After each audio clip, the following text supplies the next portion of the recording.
บายดีพี่น้องเอ้ยโอ้ยพี่น้องยุ่งยากหลายช่วงนี้ก็ได้บ่ได้บ่ค่อยได้เข้า YouTube ไปเยี่ยมพี่น้องเด้อแล้วได้ก็ขอโทษขออภัยนำหลายๆบ่ได้ไปเยี่ยมไปเบิ่งมื้อนี้จะมาถ่ายบรรยากาศอยู่ทานน้ำบ่อนตรงซ่อนคือเก่าพี่น้องนี่จะมายามซ่อนให้พี่น้องเบิ่งมือวานมือซืน2-3มื้อนี่ถึกป่าพี่น้องเอ้ยแต่ว่าบ่ได้ถ่ายให้พี่น้องเบิ่งมื้อนี้จะมาถ่ายให้พี่น้องเบิ่งว่าจิถึกบ่หมานบ่นี่บรรยากาศน้ำขอโทษขออภัยนำเด้อพี่น้องเด้อที่ว่าบ่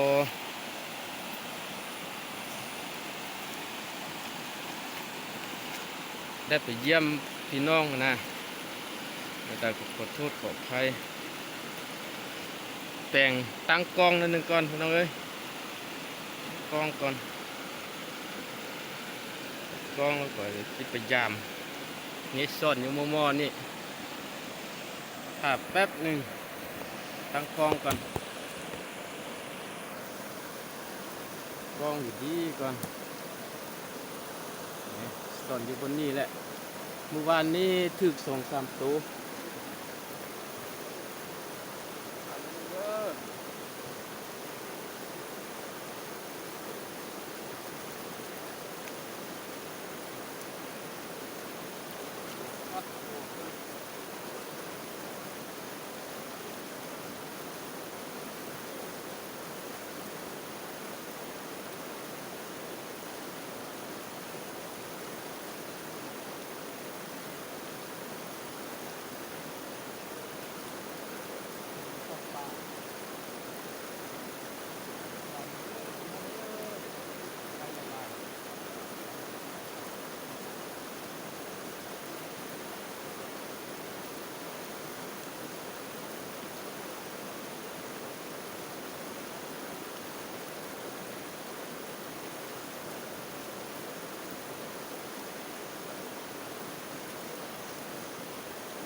บ้านนี้ใส่เนาะ